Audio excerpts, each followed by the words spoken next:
নমস্কার।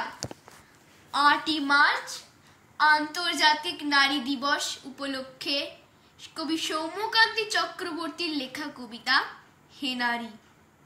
হে নারী, কত না যতনে সাজিয়েছ তব প্রেমের ডালি, যেমন করে সাজায় বাগান আদরে স্নেহে কোনো মালি। নিষ্ঠা দিয়ে ভালোবাসা দিয়ে রাখো সংসার সাজিয়ে গুছিয়ে, নিজের যত্ন ভুলে গিয়েও বাঁচাও সস্নেহে বাড়ির শ্রী। তবুও পুরুষ নিজের স্বার্থে বানায় তোমায় হতশ্রী। পুত্র কন্যা শ্বশুর শাশুড়ি স্বামী দেওর ভাসুর সবারই নাও সমান যত্ন, করো না কোনো কসুর। তবু মানব জগতে তোমায় পুরুষ রেখেছে অবহেলায়।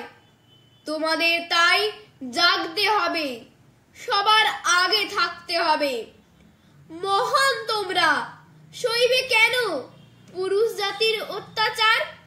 দেখাও আজ নারী শক্তি, করবে জগৎ উদ্ধার। নমস্কার।